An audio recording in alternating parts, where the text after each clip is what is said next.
Todd, what's going on in the market? Wow, it sounds like we got a lot going on right here at West USA this week. Uh-oh, I hit the button on the side. Let me just make sure we got, yep, there we go, good. Well, thanks everybody. Thanks for joining us today. Today we're going over the Greater Phoenix Metro market statistics, housing market statistics for the week ending August 21st.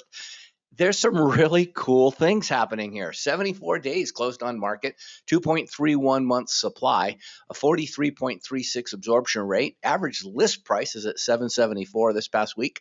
Average sale price this past week at $562,000, and list price to sale price retention at 97.35. Look at what's happening to inventory. 12,226 units up again, pending 3,473, and closed units month to date hovering right alongside last year, which is good for the business. New listings taken this past week, 1,684. Yes, that's down just a little bit, but there's a silver lining, as I usually always try to find for you. 100.6 days on market for active, 58 for closed. You know, again, we've been talking about the under $500,000 market, trying to hang on to that 50 to 51%, and it is just continuing to hover right in there. Of course, the inventory has been picked up by the $500 to $1 million market, which has creeped up to 35.4, and the $1 million and up market, with all of its different categories, is averaging 13.7% of the entire MLS inventory. So here's the fun. Here's where we're going to see some of these really cool things. So this is a good week to take these slides, read them a couple of times, re-listen to the podcast, my explanation of it, and then get out there and start telling people this. Why? Well, let's take a look. Yes, we did only take 1,684, but if you see, it's almost the only red ticker on the sheet today. So we took 1,807. That's why it's red, because it's less than we did the week before. However, back in 2022, we took 2,100 and 2,300 respectively for 2021. Yes, it's off. There's no question. But where's the silver lining? Silver lining is that because we have fewer people in the marketplace, our inventory was able to tick higher this past week. So we're now up to 12,226. Take a look at last year, right? We had 20,000 this period last year. But of course, if you remember last year, the brakes were on the closings. So the reality is that the market is still moving quite rapidly. And this, which is basically saying having inventory is going to be better for buyers. And it means sellers are starting to engage. 506 of those properties are coming soon. We have 9,710 of those properties as single family detached, 2,651 new home construction, but 12,178 non-distressed properties for your viewing pleasure. Taking a look at the distressed inventory, just because we do. Those numbers way over on the left, they're not really rule of thumb in this portion of the category. It's because we just take what those numbers are, divide them into the total inventory. If it's not in excess of 0.5 or 0.6, 0.5%, then the market isn't growing, and it hasn't been. It's been hovering about 0.4 of the entire MLS inventory, which basically, again, is just saying, yes, is there inventory? Yeah, there's 19, there's 27, there's 2.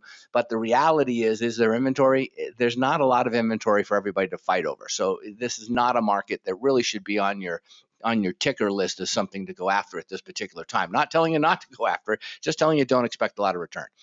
Pending is sitting at 3,473.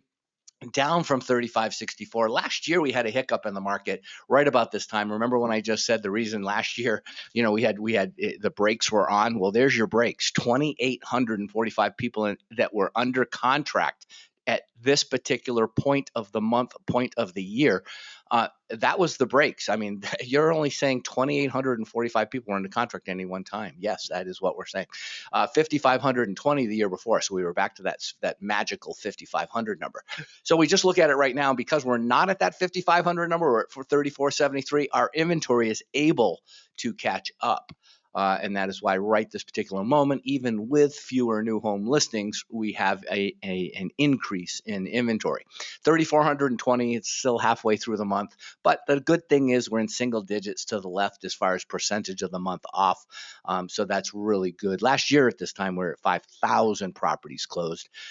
So again, something just to take a little look at. And again, just confirming again, even the closing numbers, you don't always have to have inventory to have closings, ironically, but even the closing numbers are less than 0.5%.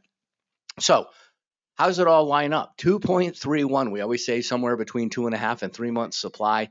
Again, it's creeping up the inventory. That's good. The month's supply is increasing just a little bit as well. So we're looking for that 2.5 number here. We always have been. And the rules of thumb are way over on the left-hand side of the screen. As far as the median prices, again, these are average prices up here, except for that last number, lowest to the bottom of the red box is 445,000. I think there was some kind of a hiccup today. Again, I put it as a yellow instead of a red or a green because median numbers don't change by 10,000 units overnight or over a week. So somewhere along the line here, MLS is off in their numbers, and that's just my personal perspective. If we go back and we see next week that it's staying at 445, well then, the market did change that much, but that would be an anomaly in comparison. So market is slowing just a little bit. That's a good sign. Gives everybody, and slowing. What do I mean by that? I mean that the amount of time from the time a property is listed to the time it receives its offer and contract is extending just a little bit. And 70 days is a really good number as a rule of thumb on average. As you can see, slide your eyes to the right, 2 years ago, we were at 29 days on market. That was fast. That was as fast, by the way, Mike, as the 2005-6 market was. 12, 14, 20 days on market. But 70 is normal. And like I said, since 1995, since I've been recording these numbers, we have averaged 70 days on market. If you take out the peaks and the valleys, it's just average 70. And then the final number for today is our list price to sale price retention. This is the difference between the list price and the purchase price at the time the seller accepts the offer. So when you see this at 97.8, which is the historic average, when you see it at 97.8, that means we're in a balanced market. The seller isn't giving away the house and they're not trying to get more, and the buyer isn't having to pay more. It's really a fair negotiation period of time. So when we look at the inventory, when we look at the number of buyers in the market, when we look at the fact that we're keeping up with closed units, that means realtor incomes are there. It means that properties are closing on behalf of buyers and sellers. Buyers are able to have greater inventory to select from. And the sellers are basically stating that, yeah, we're not really back yet. We're not back to 2,400 listings a week, but there's enough being added to the market right now to increase the active inventory. And those are the most important things. Does my buyer, when I take them out, have the opportunity to look at some certain things? All right, good stuff.